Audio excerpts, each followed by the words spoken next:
बृहस्पति वो बिल्कुल वैसा नहीं है जैसा आप अब तक सोचते आए हैं। लगभग सभी लोग बृहस्पति को गलत समझते रहे क्योंकि इस ग्रह के बारे में हमारी पुरानी जानकारी सच कहें तो ज्यादातर गलत थी। ये कोई विशाल गैस का गोला नहीं है। असल में बृहस्पति एक तरल ग्रह है। और अगर ये बात आपको पर्याप्त अजीब लगती है तो सच्चाई इससे भी अधिक चौंकाने वाली है। बृहस्पति वास्तव में तरल धातु से बना एक ग्रह है।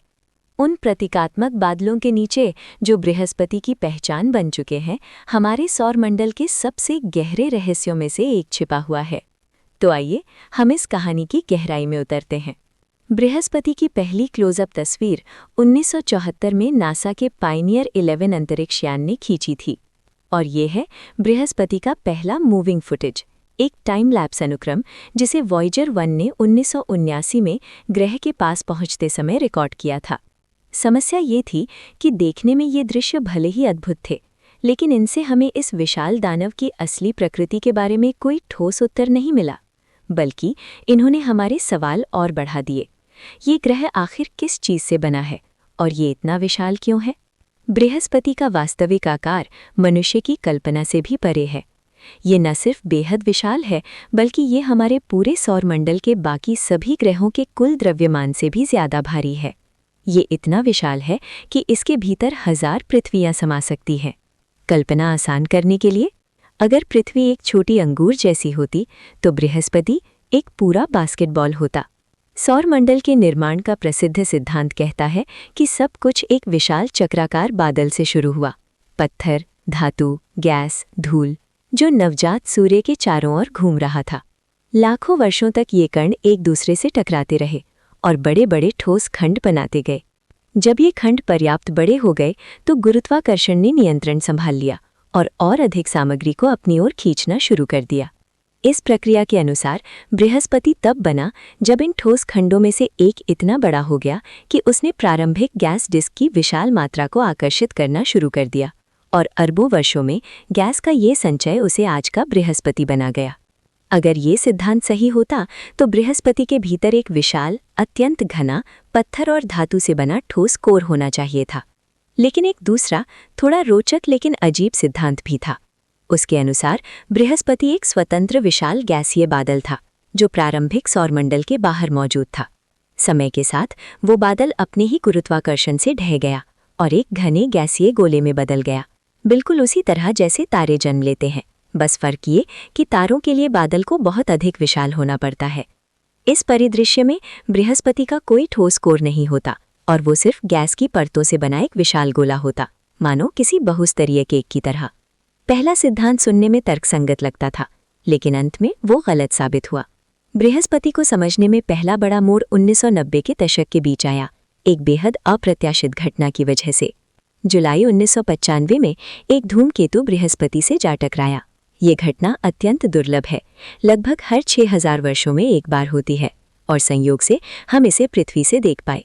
इस धूमकेतु का नाम शूमेकर लेवी 9 था। ये बर्फ और चट्टान का एक विशाल पिंड था जो 2,16,000 किलोमीटर प्रति घंटा की रफ्तार से सौरमंडल में यात्रा कर रहा था। जब इसे खोजा गया तब तक बृहस्पति के प्रचंड गुरुत्वाकर्षण ने इसे दर्जनों टुकड़ों में तोड़ दिया था। सबसे बड़ा टुकड़ा लगभग 2 किलोमीटर चौड़ा था। ठीक उसी समय नासा का नया हबल दूरबीन सक्रिय था और इस ऐतिहासिक टक्कर को देखने के लिए तैयार भी। लेकिन एक बड़ी समस्या आ गई। धूमकेतु के सभी टुकड़े बृहस्पति के उस हिस्से से टकराए जो पृथ्वी से दिखाई नहीं देता, यानी हम इतिहास की एक अत्यंत दुर्लभ घटना को सीधे होते हुए देखने का मौका खो बैठे। लेकिन सौभाग्य से नासा का एक अंतरिक्षयान पहले से ही बृहस्पति की ओर जा रहा था, गैलीलियो नाम का एक वैज्ञानिक प्रोब। ये नाम उस खगोल शास्त्री के नाम पर रखा गया था जिसने पहली बार दूरबीन से बृहस्पति का निरीक्षण किया था। इसे वर्ष 1989 में प्रक्षेपित किया गया और दिसंबर 1995 में ये अपने गंतव्य पर पहुंचा। अपने सफर के दौरान इसका दृष्टिकोण उस टक्कर को देखने के लिए बिल्कुल परफेक्ट था। गैलीलियो यान ने 6 दिनों में लगातार 21 टक्करों को होते हुए देखा, जिनमें से सबसे बड़ी टक्कर ने 30 करोड़ परमाणु बमों जितनी ऊर्जा उत्पन्न की। ये अब तक सीधे देखी गई सबसे विशाल विस्फोट घटना थी। जब बृहस्पति का वो हिस्सा जहां टक्कर हुई थी पृथ्वी की ओर मुड़ा तो हबल दूरबीन ने सब कुछ स्पष्ट रूप से दर्ज किया। बादलों पर विशाल काले गड्ढे और हजारों किलोमीटर ऊंचे पदार्थों के स्तंभ जो उछलकर महीनों तक वायुमंडल में तैरते रहे। मेरे प्रिय मित्र, यदि आपको ये वीडियो रोचक लगे तो कृपया हमारी टीम को एक लाइक देकर समर्थन करें और चैनल को सब्सक्राइब ज़रूर करें ताकि हम आपको और भी आकर्षक वीडियो लाने के लिए प्रेरित हों। हार्दिक धन्यवाद। जब गैलीलियो यान बृहस्पति पर पहुंचा तो वो सीधा उन पदार्थों के बीच से गुजरा जिन्हें अभी अभी ग्रह के भीतर से उछालकर बाहर फेंका गया था। मानव इतिहास में ये पहली बार था जब हमें उन चीज़ों को छूने का अवसर मिला जो सदियों से बादलों के नीचे छिपी हुई थीं। गैलीलियो को सबसे रोमांचक खोज जो मिली वो थी पानी, बहुत सारा पानी। और ये बात इतनी असाधारण थी कि वैज्ञानिकों ने तुरंत एक नया मिशन तैयार करना शुरू कर दिया। एक ऐसा मिशन जो बृहस्पति की वास्तविक प्रकृति की खोज के लिए विशेष रूप से बनाया गया था। उस मिशन का नाम है जूनो। ये यान 2011 में प्रक्षेपित हुआ और 2016 में बृहस्पति पहुंचा, जहां से इस ग्रह के गहन आंतरिक रहस्यों की खोज की यात्रा शुरू हुई। और यही कारण है कि लोग कहते हैं कि स्कूल में हमें जो कुछ भी पढ़ाया गया वो लगभग सब गलत था, क्योंकि बृहस्पति के बारे में सच्चाई हमें वास्तव में पिछले दशक में ही पता चली है। पहले की पुस्तकों में लिखा था कि बृहस्पति गैस से बना है। वास्तव में उसके ऊपर दिखाई देने वाले बादलों की परत ही कैसी है जो उसके सतह पर विशाल चक्रवात और उफनती तूफान बनाती है। लेकिन ये बादल केवल ऊपरी पतली परत हैं, वास्तविक विचित्रता तो इनके नीचे छिपी है। आइए बादलों की सतह से शुरू करते हैं। बृहस्पति के बादलों की ऊपरी परत में तापमान अत्यंत कम होता है, -100 डिग्री सेल्सियस से भी नीचे। यहाँ पानी के बर्फ के क्रिस्टल अमोनिया से टकराते हैं, जो एक प्राकृतिक एंटीफ्रीज की तरह काम करता है, जिससे ऊपरी बादलों में तरल पानी मौजूद रह सकता है। जब पानी की बूंदें बर्फ के क्रिस्टलों से टकराती हैं, बादल विद्युत आवेशित हो जाते हैं और पूरे ग्रह में फैलने वाले विशाल उग्र गर्जन वाले तूफानों को जन्म देते हैं। पानी के अति शीतल और अमोनिया का ये मिश्रण धीरे धीरे चिपककर मुलायम गीले ओलों में बदल जाता है, जो निचली गैसीय परतों में गिरते हैं। वहां पहुंचकर वे पिघलते हैं, भाप बनते हैं और फिर ऊपर उठकर इस चक्र को दोबारा शुरू करते हैं। ये प्रक्रिया लगातार चलती रहती है। ग्रह के भीतर गहराई से उठने वाली गर्म गैसें इन हिंसक तूफानों को ऊर्जा देती हैं। यही वो शक्ति है जो ग्रेट रेड स्पॉट को भी संचालित करती है। ये धब्बा न केवल हजारों किलोमीटर चौड़ा है, बल्कि ये अमोनिया बारिश वाली परतों में सैकड़ों किलोमीटर गहराई तक फैला हुआ है। ग्रेट रेड स्पॉट बृहस्पति के सभी बादलों से ऊंचा उठता है। ये बादलों से ऊपर तक पहुंच जाता है और सूर्य से आने वाली अतिरिक्त अल्ट्रावायलेट किरणों को अवशोषित करता है। और इन किरणों तथा तूफान के अंदर मौजूद रासायनिक यौगिकों की परस्पर क्रिया ही इसका गहरा लाल रंग पैदा करती है। कल्पना कीजिए, एक ऐसा बादल जो एवरेस्ट से 10 गुना ऊंचा हो और पृथ्वी के महासागरों से 10 गुना गहरा। फिर भी आप ग्रेट रेड स्पॉट के वास्तविक आकार को पूरी तरह नहीं समझ पाएंगे। हालांकि बाहर से बादलों की परत बेहद शानदार दिखती है, इसकी औसत मोटाई केवल लगभग 50 किलोमीटर है। इस परत के नीचे उतरते ही बृहस्पति के वातावरण का तापमान बढ़ने लगता है। ये गर्मी दबाव से उत्पन्न होती है। जैसे जैसे गैस के अणु संकुचित होते हैं, उनकी ऊर्जा बढ़ती जाती है और ये दबाव स्वयं बृहस्पति के विशाल गुरुत्वाकर्षण द्वारा उत्पन्न होता है, जो हर पदार्थ को नीचे खींचता है और उन्हें अत्यधिक सघन बना देता है। जितना नीचे जाएं, उतना गुरुत्वाकर्षण बढ़ता है, तापमान और दबाव बढ़ते जाते हैं, ऐसे जैसे आप एक घने कोहरे को चीरते हुए आगे बढ़ रहे हों, जब तक कि वो तरल न बन जाए। लेकिन ये कोहरा पानी नहीं है, ये हाइड्रोजन है।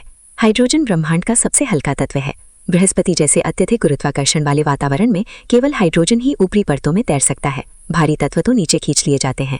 बादलों से लगभग 1000 किलोमीटर नीचे गैसीय हाइड्रोजन पूरी तरह से तरल हाइड्रोजन में बदल जाता है और यही वो स्थान है जिसे हम बृहस्पति की सतह कह सकते हैं। एक विशाल तरल हाइड्रोजन का महासागर, सूर्यमंडल का सबसे बड़ा महासागर। इसलिए भले ही बृहस्पति दूर से एक गैसीय गोले जैसा दिखता हो, पर वास्तव में ये पूरी तरह गैस नहीं है। ये एक तरल ग्रह है, लेकिन ये तरल इतना विचित्र है कि पृथ्वी पर हमने ऐसा कुछ भी कभी नहीं देखा। पृथ्वी पर हाइड्रोजन को तरल बनाने के लिए हमें उसे अत्यंत ठंडा करना पड़ता है, लगभग -250 डिग्री सेल्सियस तक। पृथ्वी का वायुमंडलीय दबाव हाइड्रोजन का क्वथनांक बेहद कम कर देता है, लेकिन बृहस्पति पर बिल्कुल उल्टा होता है। यहाँ का भयानक दबाव हाइड्रोजन के क्वथनांक को इतना ऊंचा कर देता है कि 1000 डिग्री सेल्सियस से अधिक तापमान पर भी ये तरल बना रहता है। ये तरल हाइड्रोजन का महासागर लगभग 20,000 किलोमीटर गहरा है, पृथ्वी के महासागरों से 2000 गुना गहरा। और जब हम इस महासागर के तल तक पहुंचते हैं तो दबाव और तापमान एक अत्यंत कीजी घटना पैदा करते हैं। पृथ्वी की सतह के दबाव से लाखों गुना अधिक दबाव और लगभग 10,000 डिग्री सेल्सियस तापमान के कारण हाइड्रोजन एक नए रूप में बदल जाता है, धात्विक हाइड्रोजन। इसका मतलब ये नहीं कि वो स्टील की तरह ठोस बन जाता है, ये अभी भी तरल ही रहता है, लेकिन एक धात्विक तरल, कुछ वैसा जैसा थर्मामीटर में दिखाई देने वाला पारा। सबसे बड़ा अंतर ये है, धात्विक हाइड्रोजन विद्युत का संचालन करता है। यहाँ का अत्यधिक गुरुत्वाकर्षण हाइड्रोजन परमाणुओं को इतना संकुचित कर देता है कि इलेक्ट्रॉन अपने नाभिक से अलग होकर तरल में स्वतंत्र रूप से बहने लगते हैं, जिससे विद्युत धाराएं उत्पन्न होती हैं। ये तरल धात्विक हाइड्रोजन की परत बृहस्पति के अंदर का अधिकांश हिस्सा बनाती है, लगभग 40,000 किलोमीटर, और इस परत के बेहद नीचे एक ठोस कोर स्थित है, या लगभग ठोस। पहले हम मानते थे कि बृहस्पति का एक स्पष्ट पृथ्वी आकार का ठोस केंद्र है जो चट्टान और धातु से बना है। ये एक तार्किक विचार लगता था, लेकिन हाल के अध्ययनों से पता चलता है कि इसका कोर धुंधला है, स्पष्ट नहीं। धात्विक हाइड्रोजन और ठोस कोर के बीच कोई तेज सीमा नहीं है, दोनों एक दूसरे में घुल मिल जाते हैं। ये धुंधला कोर ग्रह के आधे त्रिज्या तक फैला हुआ है और वैज्ञानिकों का मानना है कि ये एक विशाल सूप जैसा है, द्रव, चट्टान और धातु का उथल-पुथल भरा मिश्रण, जिसमें विभिन्न अवस्थाओं के बीच कोई स्पष्ट सीमा नहीं है। हम अभी तक नहीं जानते कि ये घटना केवल बृहस्पति पर होती है या शनि पर भी, क्योंकि हम शनि के गहराई वाले क्षेत्रों का पर्याप्त अध्ययन नहीं कर पाए हैं। यदि बृहस्पति का कोर वास्तव में इतना अजीब है, तो इसका कारण सौरमंडल के शुरुआती काल में हुई किसी विनाशकारी टक्कर में छिपा हो सकता है। संभव है कि पृथ्वी से 10 गुना बड़ा कोई पथरीला ग्रह कभी वहां मौजूद रहा हो, जो अंततः बृहस्पति से टकरा गया। उस टक्कर ने बृहस्पति के मूल ठोस कोर को तोड़कर मिला दिया और उसे पतला कर दिया, और यही समझाता है कि आज उसका कोर धुंधला क्यों है। वैज्ञानिकों ने इस टक्कर को कंप्यूटर पर मॉडल करने की कोशिश की। उन्होंने आकार और संरचना में अलग अलग कई काल्पनिक ग्रहों को युवा बृहस्पति से टकराया। पहला परिणाम बिल्कुल अपेक्षित था, कोर धुंधला हो गया। लेकिन हर मॉडल में कुछ समय बाद कोर फिर से एकत्र होकर एक स्पष्ट ठोस केंद्र बनाता था। इसलिए अब हमारे सामने एक क्वेश्चन लाज खड़ा है। बृहस्पति का कोर आज धुंधला है, लेकिन हम बिल्कुल नहीं जानते कि क्यों, और ना ही ये कि वो वास्तव में कैसी बना। हमने जितना भी खोजा है, फिर भी हम अभी तक सबसे मूल प्रश्न का उत्तर नहीं ढूंढ पाए। बृहस्पति जैसा ग्रह शुरुआत में आखिर कैसे अस्तित्व में आया? यही बात बृहस्पति को अविश्वसनीय बनाती है। ये आकाश में लटका एक विशाल रहस्य है, जो इंसानों द्वारा समझे जाने की प्रतीक्षा कर रहा है, और एक दिन हम उस रहस्य को जरूर सुलझा लेंगे। वीडियो के अंत तक बने रहने के लिए आपका बहुत बहुत धन्यवाद। यदि आप अंतरिक्ष, विज्ञान और ब्रह्मांड के रहस्यों की खोज करना पसंद करते हैं, तो कृपया हमें एक लाइक दें और चैनल को सब्सक्राइब करना ना भूलें, ताकि हम आपके लिए और भी दिलचस्प सामग्री बना सकें। नमस्कार, और अगले वीडियो में फिर मुलाकात होगी।